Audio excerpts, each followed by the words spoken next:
What's up, guys? Welcome back to the channel. And in this video, we're going to be talking about should you have a carry rotation. So what is a carry rotation? Simply put, it's you carry multiple guns. So you have multiple different firearms that you rotate throughout the week, throughout whatever. Simply put, you don't have an everyday carry. You carry multiple guns. And so you don't necessarily have what you would call an everyday carry, because you don't carry that one every single day. And so we're going to kind of talk about that, talk about my opinion on it, kind of talk about my experience with it, and just whether or not I guess you should do it. And I want to preface this as we're not necessarily going to hone in too hard, because I will be the first to admit that there can be certain guns that fit certain scenarios better. Okay, so I'm not gonna down or hit that too hard, because truly I agree with that.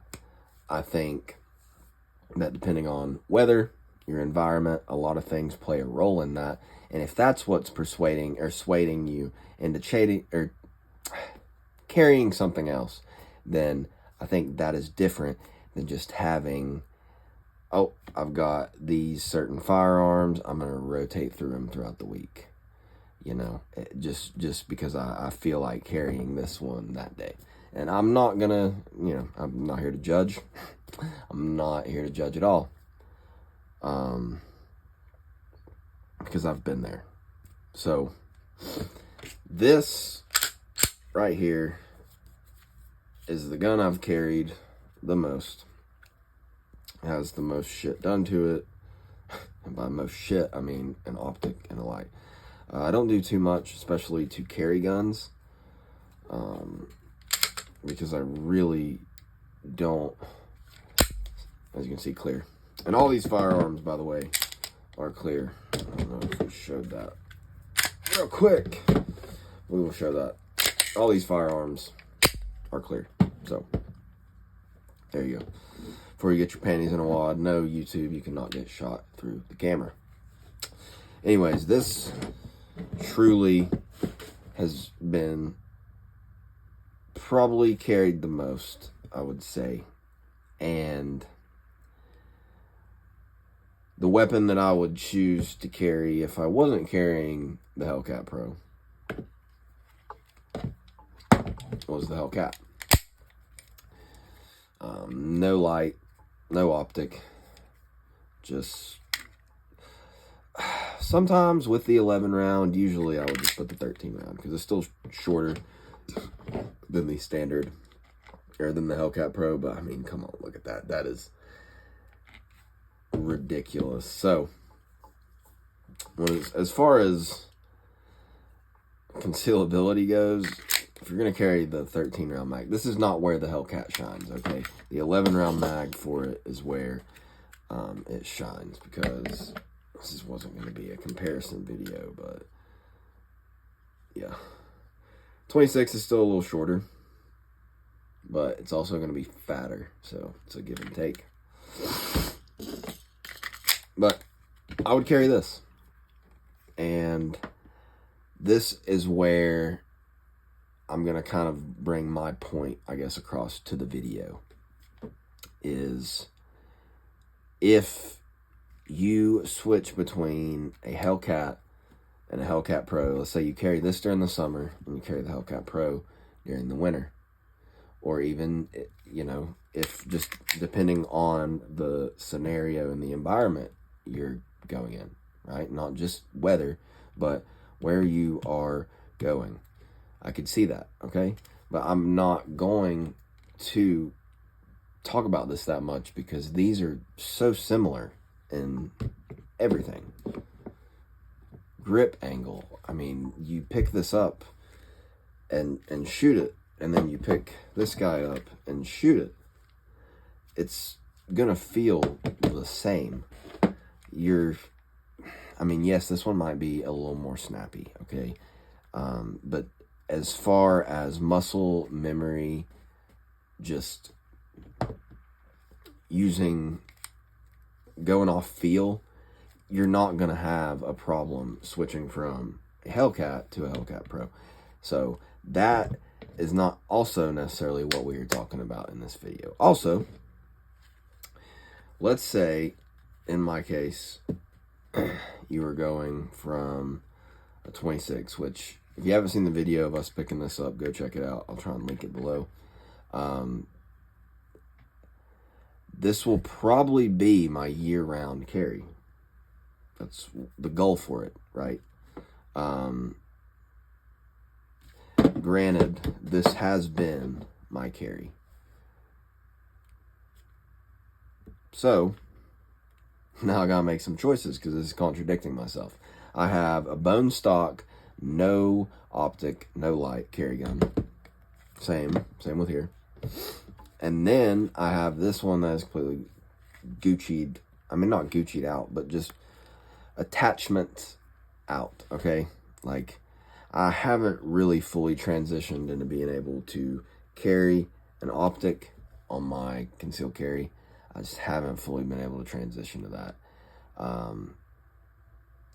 I think my one issue with it is whenever I pull this gun out of the safe or I pull it out for a draw, every single time this dot is a different level of dimness. It is, and granted, I have the solar power one, so that could be also part of it, but it's always different. The dot is either, I don't know, they're just so not necessarily, I want to say, finicky.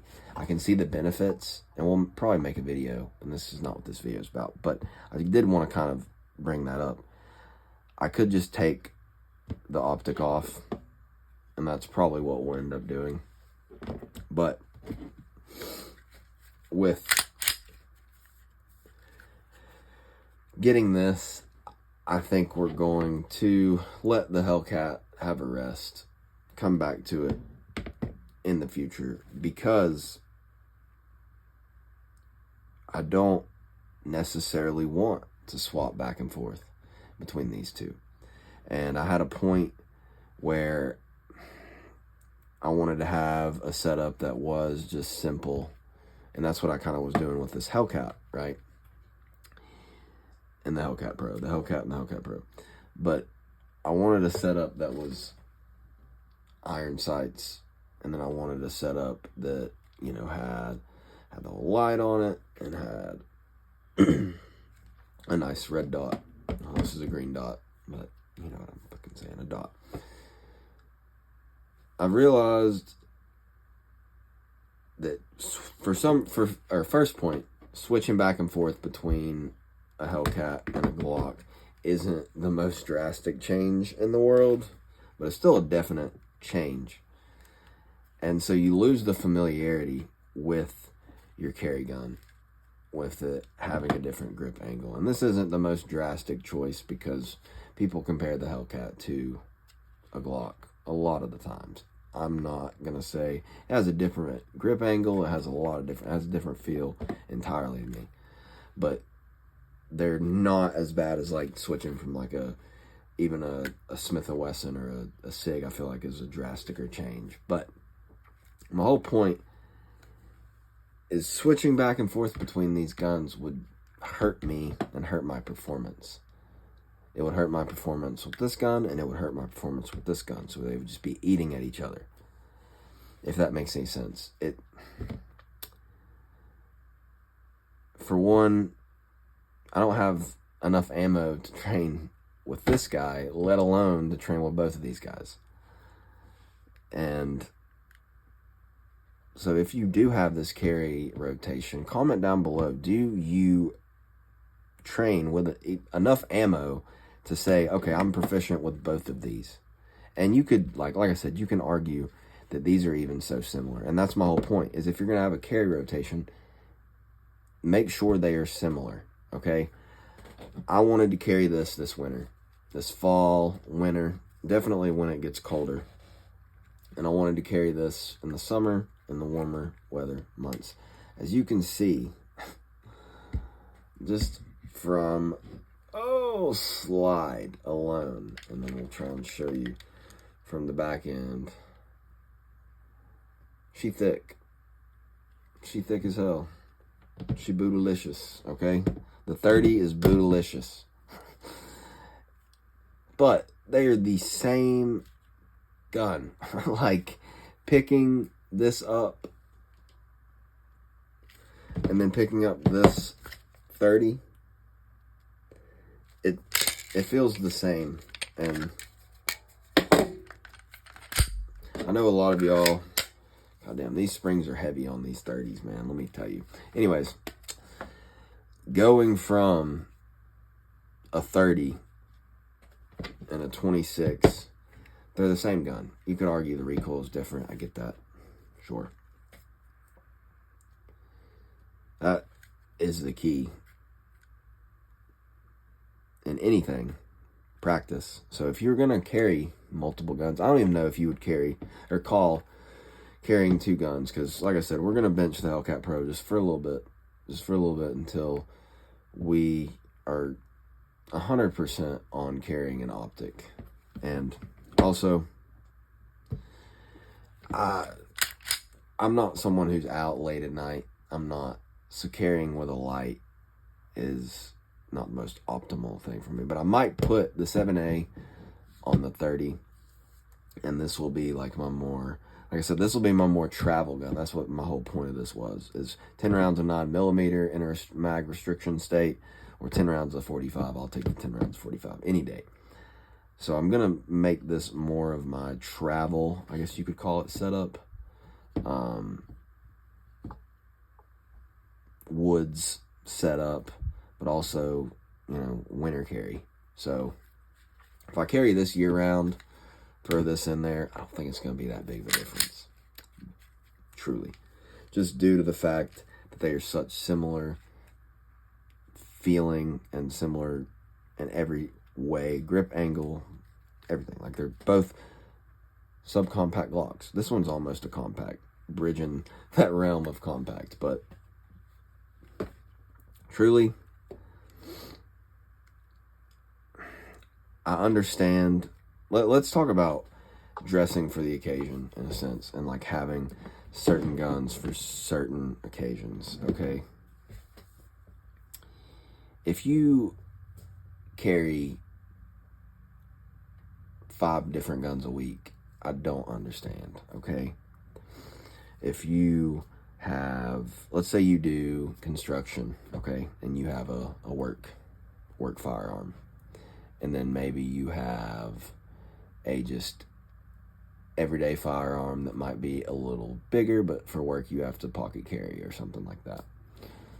And then for the weekend, see, you could also just use your work carry. I don't know, but maybe you just want something nice. I could see it, okay? I can see the whole point. But if you're going to carry a revolver on Tuesday and a Glock on Wednesday and a 1911 on Thursday, do you see what I'm saying? Your room for error gets extremely larger. Like, I can promise you, going from different firearms can be a lot different, because one big aspect, obviously grip angle has a lot to play in it, but trigger also, I don't want to not talk about that, is the trigger differences in guns can also be just as big as the grip angle feeling different. Some people shoot a Glock like shit because of their trigger, like, control and their trigger finger, okay? And they pick up a fucking SIG and they're like lights out with it. I don't know. These triggers are all pretty similar in these guns. Like I said, I tried to show you all similar guns because that's what I feel like you should have in your lineup if you're, and like I said, these will not be carried very much, you know, for right now, until we figure out kind of, we're gonna give this a shot more than anything, and then we might, you know, I love it. Do you like how I'm rubbing them? Do you like how I'm rubbing them? Just fucking with you. But we're gonna bench these and give these a shot, okay? Figure out what we like, figure out what works. I think this will work. I mean, I love the fact of carrying this, that my 19X is my home defense setup. Of course, taking a 19X Magnum Below, shove it in there. Having as many mags loaded as I do for my carry gun and my home defense gun is pretty sweet. Very sweet. So, think about modularity. Not talking about SIG. But think about modularity, usefulness, and staying in sort of a similar ecosystem when you carry guns, whether you're carrying a Shield Plus, and then an M&P like compact. Okay, there you go. Those are all in the same ecosystems, all similar enough, all the same triggers, all similar enough to where you will not have to adjust and make the adjustments and change your way of shooting. That's the big thing, is don't let it affect your shooting. And if you are carrying all these different manufacturers or on all these different style types of guns, you're carrying a double action, single action, and then you're carrying a striker fired, like, that's fine. Make your argument in the comments. But at least go out there and practice with both of them, because I promise you it's going to be a different feeling picking up and shooting them. You're going to perform differently with them every single time. And like I said, it will hurt the performance with the other gun. It just will. So, if you like the video, please subscribe. I'm trying to make more sit-down videos for you guys. I know you guys like these types of content. So, like I said, like the video. I'm out of here. Take it easy.